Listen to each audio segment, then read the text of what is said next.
কৃষ্ণ কৃষ্ণ শংকৰ গুৰু হৰিৰাম। আজি আলোচনা কৰিবলগীয়া বিষয়টো হ'ল যে শৈৱ ভকতসকলক পাখণ্ড বুলি কোৱা আছিলে আৰু এই শৈৱ ভকতসকলক সৎশাস্ত্ৰৰ বিৰুদ্ধাচৰণ কৰিব আৰু লগতে শৈৱ ভকতসকলে বা মহাদেৱৰ ভকতসকলে ভাং মদ বা সুৰা আদি অন্যান্য আসুৰিক যিখিনি দ্ৰব্য সেইখিনিও গ্ৰহণ কৰিব লাগিব বুলি এটা অভিশাপ পোৱা আছিলে। গতিকে আজি এই অভিশাপ সম্পৰ্কে চমুকৈ আলোচনা কৰিবলৈ ওলাইছো।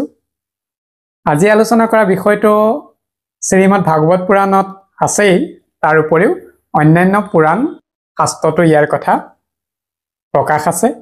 আজি আমি এই শাস্ত্ৰসমূহ আৰু পুৰাণসমূহৰ আশ্ৰয়তে মূল কাহিনী ভাগ লৈ আৰু তাৰ শাস্ত্ৰসন্মত যিখিনি সিদ্ধান্ত বা তথ্য আছে সেইখিনি চমুকৈ উপস্থাপন কৰিবলৈ এটা প্ৰয়াস কৰিম। সৰ্বজ্ঞাত যে যি আমাৰ স্বয়ম্ভু মুনি আছিলে আৰু এই স্বয়ম্ভুৰ মনুৰ যি ভাৰ্যা তাক আমি শতৰূপা বুলি জানো। এই স্বয়ম্ভু মনুৰ ভাৰ্যা শতৰূপা এই দুইজনৰে দুটা আমি পুত্ৰ পাওঁ। এজনৰ নাম হৈছে প্ৰিয়বত, আনজনৰ নাম হৈছে উত্তানপাদ। তদুপৰি এই মনু আৰু শতৰূপাৰ তিনিগৰাকী কন্যা আকৃতি, দেৱহূতি আৰু প্ৰসূতি। এইখিনি কথা অন্যান্য শাস্ত্ৰ পুৰাণ উপপুৰাণ সকলোতে বিদিত হৈ আছে। এই স্বয়ম্ভু মনুৰ যি ছোৱালী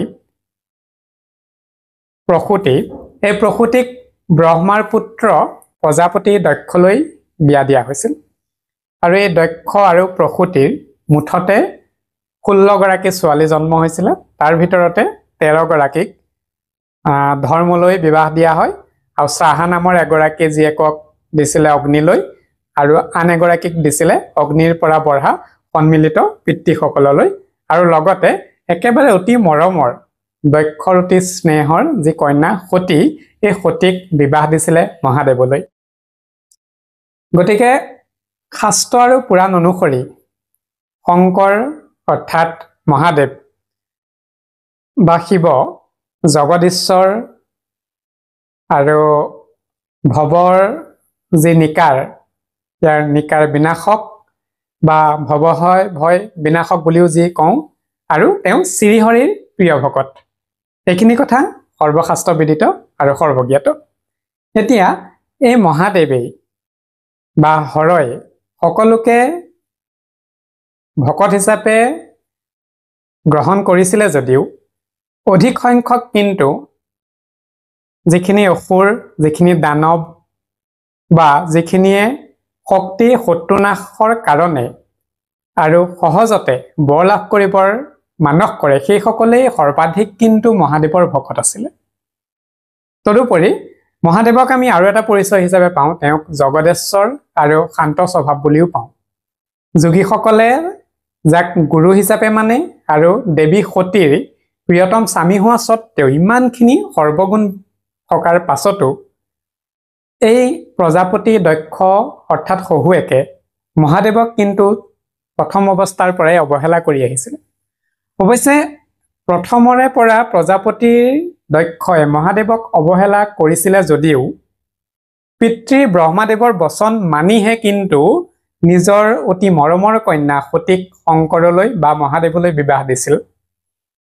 এতিয়া আমি আজি মূল কথালৈ আহোঁ যে শৈৱ ভকতসকলক কিয়নো এনে অভিশাপ দিব লগা হ'ল আৰু আজিও ক'ৰবাত কেনেবাকৈ এইখিনি কথা আছে নেকি চলি বা তাৰ প্ৰাসংগিকতা আজি কিমান, চমুকৈ আলোচনা কৰিবলৈ প্ৰয়াস কৰোঁ।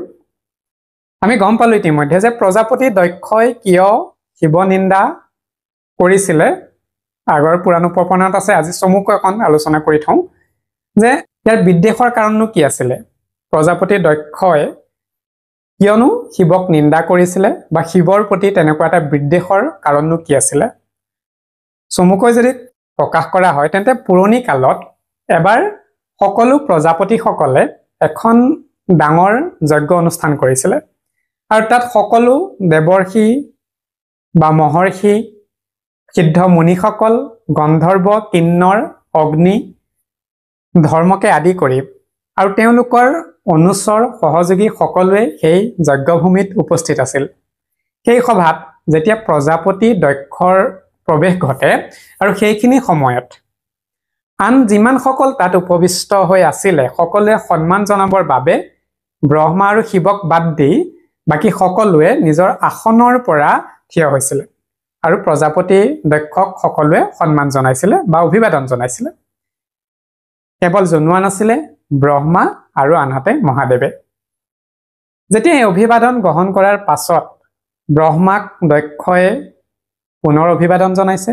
জনোৱাৰ পাছত নিজৰ নিৰ্দিষ্ট আসনত গৰ্বৰ আশ্ৰয় কৰিয়ে গৰ্বতেই আসন লৈছে আৰু নিজৰ জোঁৱায়েক শিৱই যেতিয়া তেওঁক মানে প্ৰজাপতি দক্ষক যেতিয়া কোনো ধৰণৰ সন্মান নেদেখুৱালে দক্ষ তেতিয়া ৰুষ্ট হৈছে আৰু উপস্থিত সমজসকলক সম্বোধি শিৱৰ প্ৰতি নানা কটু বাক্যবান নিক্ষেপ কৰিছিলে।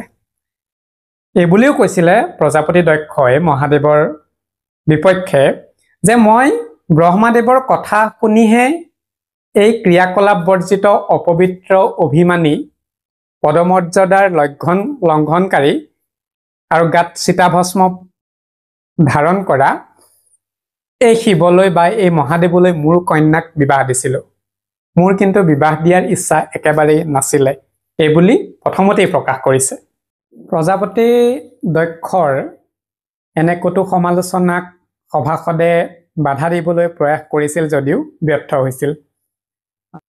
প্ৰজাপতি দক্ষই মহাদেৱক সাধু শ্ৰেণীৰ নহয় বুলিও কৈছিলে। লগতে ক'লে যে সাধু হ'লে সাধুজনক সন্মান কৰে কিন্তু শংকৰে তাক নকৰিলে। তদুপৰি তেওঁ মোৰ জোঁৱাই, দক্ষই কৈছে যে তেওঁ মোৰ জোঁৱাই, সেই হিচাপত মই তেওঁ শহুৰ আৰু বৈবাহিক সূত্ৰ মতে শিৱ এতিয়া মোৰ শিষ্য।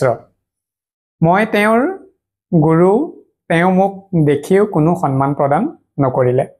সকলোৱে নিজৰ আসন পৰিত্যাগ কৰি মোক প্ৰণাম জনাই সন্মান জনোৱা দেখা পায়ো তেওঁ আসনতে একান্ত মনে বহি থাকিল। গুৰুক কি ব্যৱহাৰ কৰিব লাগে শিৱই সেই কথাও নাজানে। এনেধৰণৰ কিছু কথাই প্ৰজাপতি দক্ষই শিৱক অৱমাননা বা নিন্দাসূচক বাক্যবান নিক্ষেপ কৰিছিলে। এইখিনিতে আৰু এভাগ কথা মনত পৰোঁতেই প্ৰকাশ কৰোঁ যে প্ৰজাপতি দক্ষ আৰু প্ৰসূতিৰ যে 13 গৰাকী কন্যা আছিলে পূৰ্বতে প্ৰকাশ কৰা হৈছেই, সেই 13 গৰাকীক ধৰ্মলৈ বিবাহ দিছিলে, অগ্নিলৈ দিছিলে, পিতৃগণলৈ দিছিলে। এই এনেকে 13, 1, 1 আৰু মহাদেৱলৈ দিয়াৰ সৈতে মুঠতে 16 গৰাকী। গতিকে এই সকলোখিনি কিন্তু সেই অনুষ্ঠানতে উপস্থিত আছিলে।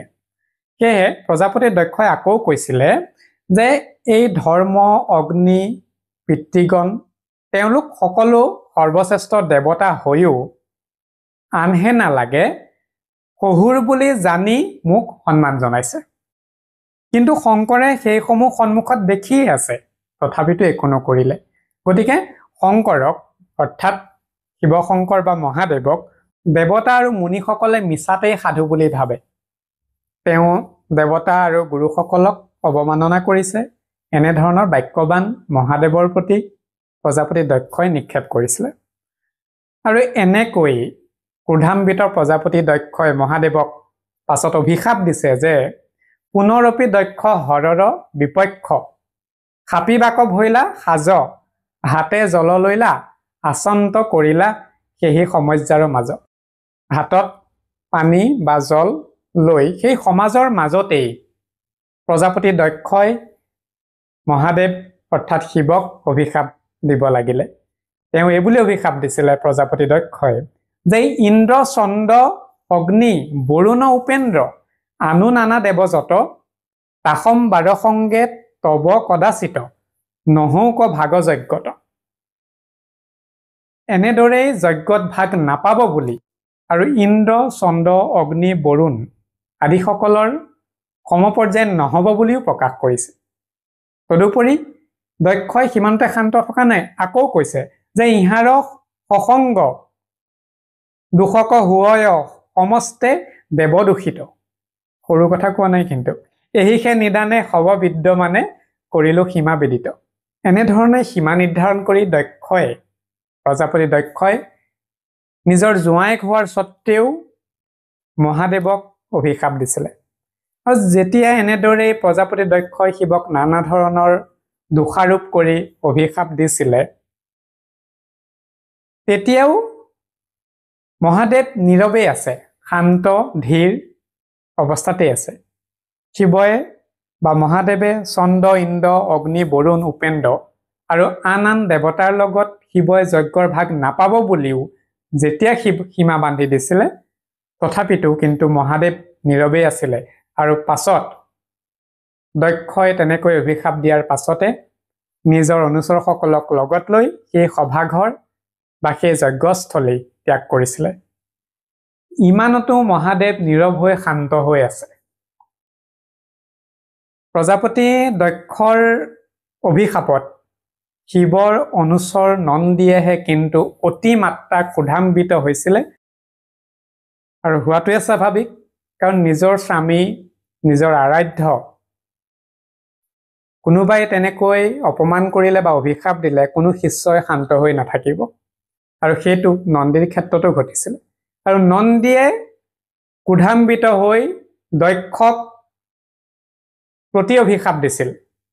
এইবুলি কৈছিল নন্দীয়ে যে নজানোক তত্ৰ বৈষ্ণৱৰ মত ব্ৰহ্মত হুক বিমুখ কুট কৰ্মময় যিটো গৃহচয় বাঞ্চুক তাতেহে সুখ। এনেদৰে কৈছিলে নন্দীয়ে দক্ষক, দক্ষৰ আচৰণৰ কাৰণে। পিছত আকৌ কৈছে যে হৌক বুদ্ধিভস্ত নুগুচুক কষ্ট বেহক আত্মা মানুক যেন পশুচয় একো নজানয় ইটো সেহিমতে হৌক। বুদ্ধিভস্ত হৈ পৰক, কষ্ট ভোগ কৰি থাকক আৰু কেৱল মাত্ৰ নিজৰ দেহৰ মাজতে আত্মাক উপলব্ধি কৰি কেৱল দৈহিক সুখতেই সীমাবদ্ধ হৈ থাকক, এইবুলিও নন্দীয়ে প্ৰজাপতি দক্ষক কৈছিলে বা অভিশাপৰ বচন প্ৰকাশ কৰিছিলে। পিছত নন্দীয়ে আকৌ কৈছে, নন্দীয়ে মুঠতে 6টা অভিশাপ দিছিলে, 6টা কাৰ্যকৰণত সীমাবদ্ধ কৰিছিলে দক্ষক। পৰৱৰ্তী কালত তাৰ ফল দ্বিজসকলেও পাইছিলে। কেনেকৈ পাইছিলে চাওঁ আহক। নন্দীয়ে আকৌ কৈছে যে এতেকে দক্ষৰ অপূৰ্বৰ আকাৰ গুচুক নিজ মুখৰ বিভৎস বদন হৌক অপ্ৰসন্ন যেন বৃদ্ধ ছাগলৰ। দক্ষৰ দেহৰ সৌন্দৰ্য দূৰ হৈ বিভৎস হওক বুলি আৰু বৃদ্ধ ছাগলীৰ দৰে হওক বুলি অভিশাপ প্ৰদান কৰিছিলে। পাছত নন্দী আকৌ কৈছে যে শংকৰক নিন্দা কৰিবাৰ ফল সাক্ষাতে ইটো পাওক অপূৰ্ব বয়ন দেখি কুলক্ষণ সৰ্বলোকে বেৰি চাওক। গতিকে শিৱ অনুচৰ নন্দীয়ে যদি সামগ্ৰিকভাৱে কোনখিনি অভিশাপ দিলে সেইখিনি কথা যদি চাওঁ, তেন্তে হলে পাম যে যি ভেদ বুদ্ধি সম্পন্ন নগণ্য দক্ষই শিৱৰ বিদ্বেষ কৰিলে, গতিকে তেওঁ পৰমাৰ্থ তত্ত্বজ্ঞানৰ পৰা বঞ্চিত হ'ব। বেদৰ গূঢ়তত্ত্ব নুবুজি তুচ্ছ ঐজ্জিক সুখৰ আশাতেই অসাৰ কৰ্মকাণ্ড আদিতেই নিমগ্ন হ'ব। আৰু এইবুলিও কোৱাইছে যে তেওঁ অহংভাৱত মজি আত্মাতত্ত্ব বিস্মৃত হৈ পশুতুল্য আচৰণ কৰিব। গতিকে তেওঁৰ মুখখনো ছাগলীৰ নিচিনা হওক, এনেধৰণৰ বাক্যবাণেৰেই প্ৰজাপতি দক্ষক অভিশাপ দিছিলে নন্দীয়ে। আৰু এটা কথা, কিন্তু শিৱনিন্দাৰ সমৰ্থনকাৰী সভাস্থলীত যিসকল ব্ৰাহ্মণ লোক আছিলে, দ্বিজ আছিলে, সেইসকলকো এৰি দিয়া নাই। নন্দীয়ে সেইসকলকো অভিশাপ দিছে।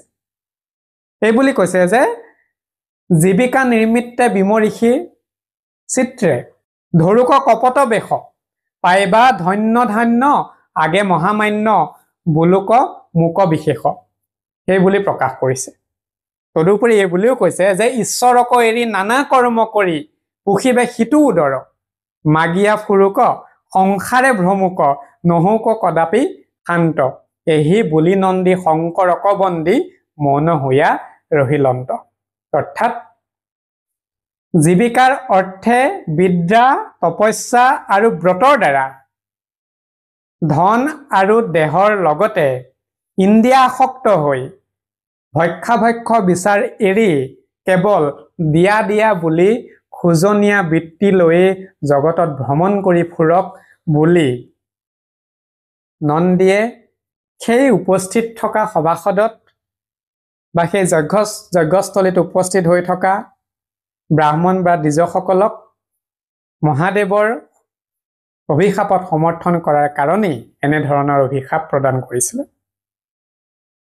ব্ৰাহ্মণসকলক নন্দীয়ে তেনেকৈ শাপ দিয়াত তাতে উপস্থিত আছিলে মহৰ্ষি ভৃগু, আৰু এই ভৃগু মুনিয়েই ক্ৰোধান্বিত হৈছে আৰু তেওঁ শিৱৰ অনুগামীসকলৰ প্ৰতিও অভিশাপ প্ৰদান কৰিছিলে। অৱশ্যে শিৱভক্তসকলৰ দোষ আছিল জানো? তদুপৰি তাত যি উপস্থিত ব্ৰাহ্মণসকলৰনো কি অপৰাধ আছিল যে নন্দীয়ে অভিশাপ দিব লগা হ'ল?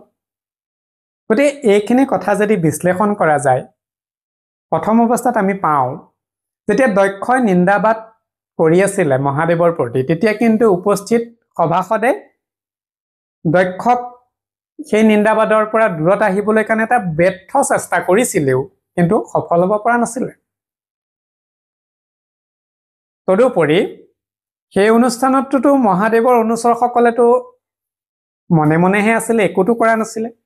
নন্দীৰ অভিশাপৰ ফলতেই ভৃগুমুনি ক্ৰোধান্বিত হৈছে আৰু পৰৱৰ্তী কালত ভৃগুমুনিয়ে দিয়া অভিশাপখিনিয়ে কিন্তু তাৎপৰ্যপূৰ্ণ বিষয় হিচাপে আজিও থাকি গ'ল। অৱশ্যে ভৃগুৱেই নহয়, মহাদেৱৰ অনুচৰ যি নন্দীয়ে দিয়া অভিশাপখিনিও আজিও সমাজত ক'ৰবাত নহয় ক'ৰবাত বোধ কৰোঁ চলি আছে। ঠিক আছে, আকৌ মূল কথালৈ আহোঁ। যেতিয়া নন্দীৰ অভিশাপ এই বৈষ্ণৱ দ্বিজসকল লগতে দক্ষই পালে আৰু তাৰ প্ৰতিকাৰ স্বৰূপ, তাৰ প্ৰতিবাদ হিচাপে নন্দীৰ অভিশাপৰ প্ৰত্যুত্তৰ হিচাপেও তাতে উপস্থিত থকা সেই ভৃগুমুনিয়ে দিলে অভিশাপ। কাক দিছিলে চাওঁ আহক। ভৃগুমুনিয়ে শৈৱসকলক, মহাদেৱৰ ভকতসকলক বা যিখিনি শিৱৰ ভকত অনুচৰ পাওঁ সেইসকলক দিছিল। সেইকাৰণে প্ৰকাশ আছে যে ক্ৰোধে কম্পমান তনু ফুৰাইলা নয়ন বুলিবে লাগিলা ভৃগু প্ৰচণ্ড বচন দেখা সমজ্জাৰ কেন অন্যায় কৰিল দক্ষৰ লগতে দ্বিজকুলক সাপিল। কৈছে যে দক্ষৰ লগতে এই দ্বিজসকলকো সাপ দিলে। কৰু প্ৰতিকাৰ আজি ইটো অন্যায় দিবু চন্দ সাপ যেন দুষ্টৰ লোকৰ ভৱৰ ব্ৰতৰ জীৱা জনে আচৰয় ব্ৰতধাৰী সবাকো যিসবে আদৰয়। পিছত আকৌ কৈছে যে হৌক মহাপাখণ্ড লোকৰ গৰিহিত লোকত ভ্ৰমুক হুয়া পৰম মোহিত। এনেদৰেই নন্দীৰ অভিশাপৰ প্ৰত্যুত্তৰ হিচাপে ভৃগুমুনিয়ে অভিশাপ দিলে। পাছত ভৃগুমুনিয়ে সিমানটো শান্ত থকা নাই, কৈছে যে শাস্ত্ৰ পন্থ এৰি ভিন্ন পন্থ মিলি উক বিধি এৰি নিশ ধক সদা আচৰুক বেদৰ মাৰ্গক বুলি বেক সবে মিছা পাখণ্ড পথক মাত্ৰ কৰিবেক ইচ্ছা। সৰু কথা কোৱা নাই হলে। পিছত কৈছে যে লোকক কৰাইবে সেহি পথে পৰ্বত্ৰয় দেখাইবে যুগুতি কহি অনেক বচন। কৈছে পাখণ্ডৰ পথ গ্ৰহণ কৰিব, বেদৰ পৰম জ্ঞান বা পৰম তত্ত্ব গ্ৰহণ নকৰিব, নিজৰ লগতে আনকো তেনে পথ অৱলম্বন কৰিবৰ কাৰণে পৰামৰ্শ প্ৰদান কৰিব। ইমানখিনি কথা কৈছে ভৃগুমুনিয়ে। তদুপৰি আকৌ কৈছে যে ভৈৰৱৰ মন্ত্ৰচয় লোকক দিবেক নানা দ্ৰব্যচয় মিলাই পূজা পাতিবেক কৰিবে নৈবেদ্য বহুবিধ মধ্য ছয় পিষ্টক ৰচিত কটু গুঢ় মধুময়। নানা দ্ৰব্যৰে পূজা কৰিব। হয়তো আজি এই অভিশাপৰ ফলস্বৰূপেই কিজানি বৰ্তমান সময়ত এনে কাৰ্য ঘটি থকা বা অনুষ্ঠানসমূহত কৰি থকা দেখাৰ পৰিলক্ষিত হৈছে। পিছত আকৌ কৈছে ভৃগুমুনিয়ে যে যি কাৰণে বেদ বিপ্ৰ দুই হাংকু নিন্দিল মৰ্যাদাৰো পথযত সমূলে এৰিল গৰিহিত বেদবৰ্ণাৰ সমধৰ্ম যত এতেকে ভ্ৰমুক সবে পাখণ্ড পন্থত এনেদৰেই বৰ্ণাশ্ৰম ধৰ্মৰ প্ৰসংগ আনি পাখণ্ডৰ পন্থ অৱলম্বন কৰিব বুলি ভৃগুমুনি অভিশাপ দিছে ইমানতো শান্ত নাথাকি আকৌ কৈছে যে সিটো শুদ্ধ ব্ৰহ্মময় বেদক নিন্দিয়া হৌক ভস্ত সবে পাখন দৰমত লৈ বাৰে প্ৰতি এটা কথা কৈ আছে যে শুদ্ধ ব্ৰহ্মজ্ঞানক বাদ দি বেদ নিন্দা কৰিব আৰু পাখণ্ডৰ মত গ্ৰহণ কৰিব নজানুক আনদেৱ ভূতনাথ বিনে ভৈৰৱনাথক মাত্ৰ আৰাধুক দিনে কৈছে ভূতনাথ দি আন সকলোখিনি পাহৰি যাব শৈৱ ভকতসকলে হৌক একাকাৰ মধ্য মাংস ভক্ষ কৰি শাস্ত্ৰমত নজানুক ভৱব্ৰত ধৰি এহি বুলি মৌন ভৈলা ব্ৰহ্মাৰ তনয় থাকিলা সভাৰ মাজে ভিগু মহাশয় কি বুলি কৈছে যে মদ মাংস নিচা ভক্ষণ কৰিব শাস্ত্ৰৰ মত নাজানিব বা পাহৰিব এতেকে সামগ্ৰিকভাৱে যদি আমি চাবলৈ যাওঁ তেন্তে হলে ব্ৰহ্মাদেৱৰ পুত্ৰ ভৃগুমুনিয়ে অভিশাপ দিছে যে শিৱ অনুগামীসকল বা যিসকল শৈৱ তেওঁলোকো সৎ শাস্ত্ৰৰ বিৰুদ্ধাচৰণ কৰিব পাখণ্ডী নামেৰে জনাজাত হ'ব পবিত্ৰ আচৰণৰ পৰা বৰ্জিত হৈ মূৰ্খৰ দৰে জটা ভস্ম হাৰ লাওখোলা আদি দেহত ধাৰণ কৰি মদ ভাং আদি সুৰা সেৱক হ'ব এই বুলি ভৃগুমুনিয়ে অভিশাপ দিলে হয়তো আজিৰ সমাজতো ভৃগুমুনিৰ এই অভিশাপৰ প্ৰভাৱ বিস্তাৰ হৈ আছে একেদৰেই মহাদেৱৰ অনুচৰ নন্দীয়ে দিয়া অভিশাপো কৰ্মকাণ্ডৰ মাজেৰে জীৱিকাৰ পথ হিচাপে আজিৰ সমাজতো প্ৰভাৱিত হৈ আছে বোধ কৰোঁ এই পূৰ্বতে ঘটি যোৱা শাস্ত্ৰই প্ৰকাশ কৰা এই আখ্যান ভাগ বা এই যজ্ঞ অনুষ্ঠানত হোৱা এই ঘটনাখিনিৰ কাৰণেই এই অভিশাপসমূহৰ কাৰণেই আজিও দুই পক্ষ বা দুই ধৰণৰ ভকতৰ মাজত এটা বিভেদ আজিও প্ৰচাৰ হৈ আছে পূৰ্বৰে পৰা সেইখিনি আছিলে অকল আজিৰ তাৰিখতে নহয় এতিয়া আমি চমুকৈ যদি চাওঁ তেন্তে হলে এটা কথা মন কৰিবলগীয়া ভকত কিন্তু দুই শ্ৰেণী শৈৱ ভকতসকলো বা শিৱ ভকতসকলো ভকত বৈষ্ণৱ সকলো ভকত সাপৰটো বলি এতিয়া দুই পক্ষই হল এতিয়া চাওঁ যে শাস্ত্ৰসন্মত হিচাপে এই দুই অভিশাপৰ পৰা প্ৰতিকাৰ হিচাপে কি পৰামৰ্শ বা সিদ্ধান্ত দিছে যে কেনেকৈ ইয়াৰ পৰা উদ্ধাৰ লাভ কৰিব পাৰি আচৰিত কথা এইখিনিতেই যে প্ৰজাপতি দক্ষই মহাদেৱক অভিশাপ দিছিল আৰু এতিয়া আকৌ এই অভিশাপৰ আৰম্ভণিৰ পৰৱৰ্তী কালত নন্দীয়ে দক্ষ আৰু আন দ্বিজ ব্ৰাহ্মণ বা বৈষ্ণৱসকলক অভিশাপ দিলে তাৰ পৰৱৰ্তী কালত নন্দীৰ অভিশাপত ক্ষোভিত আৰু ক্ৰোধিত হৈ ব্ৰহ্মাৰ তনয় ভৃগুমুনিয়ে শৈৱ ভকতসকলক অভিশাপ দিলে আৰু এই অভিশাপখিনিৰ ফল কিন্তু সকলোৱে ভুগিবলগীয়া হৈছে আৰু ইয়াৰ পৰা প্ৰতিকাৰ দিছে কোনে আচৰিত কথা মহাদেৱে প্ৰতিকাৰ দিছে মহাদেৱে পৰামৰ্শ দিছে সিদ্ধান্ত দিছে যে এই দুই অভিশাপৰ পৰা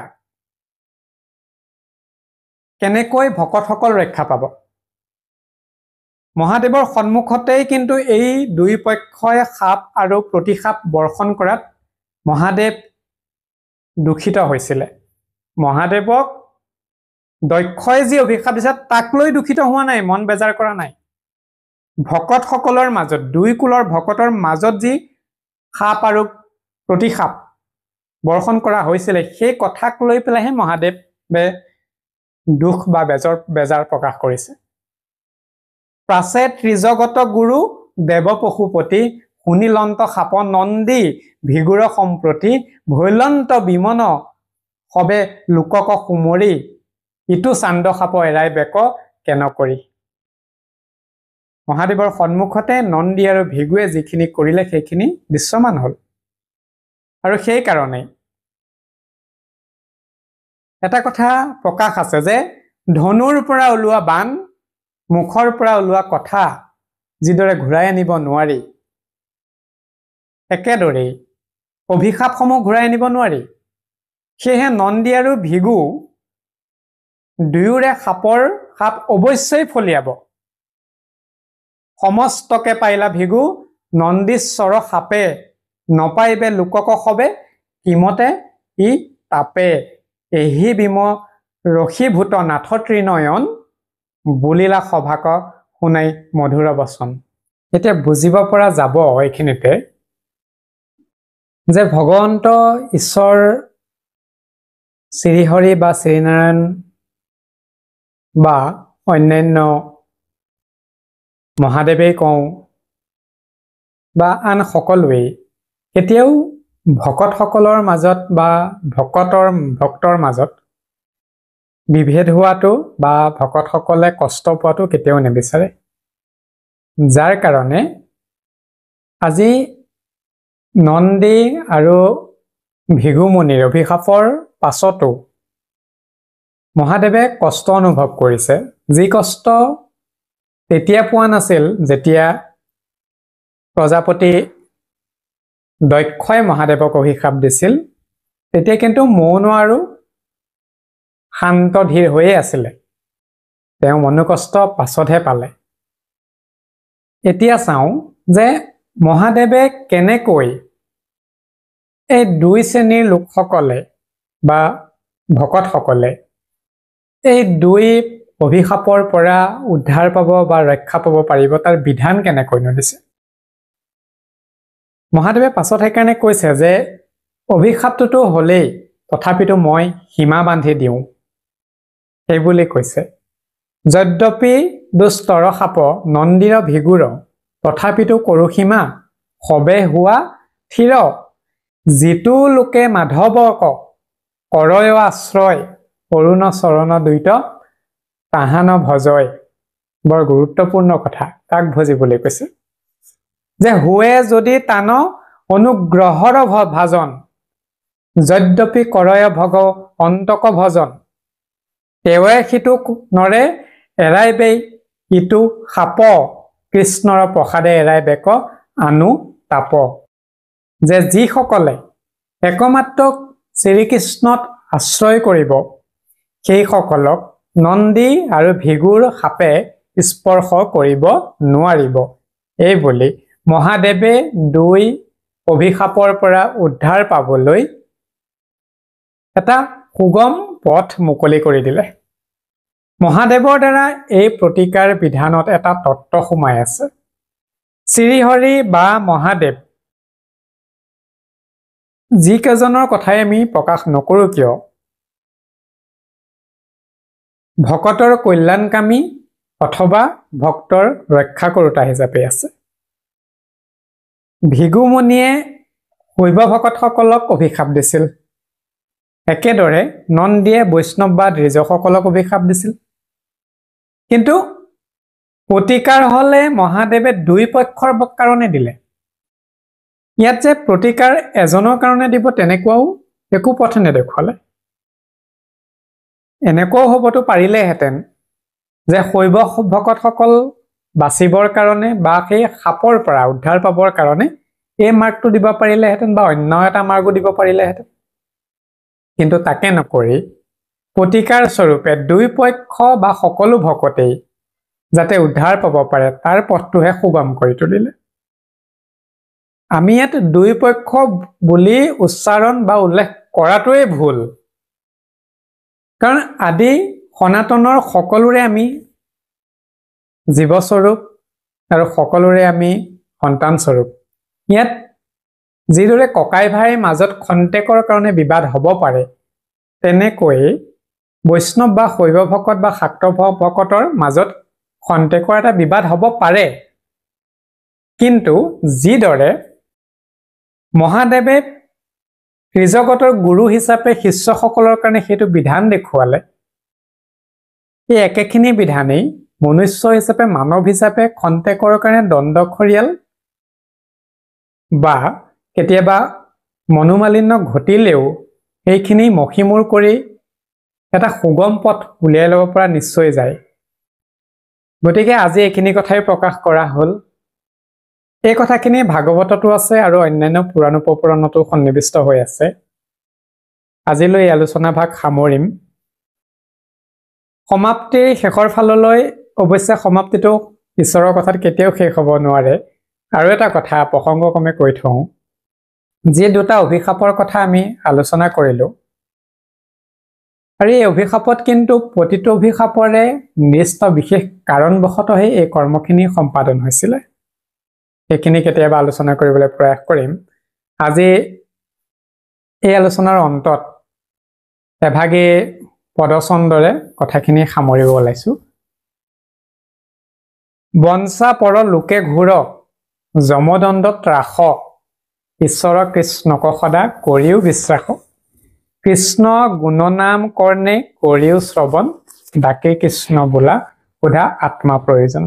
কৃষ্ণ কৃষ্ণ শংকৰ গুৰু হৰি ৰাম।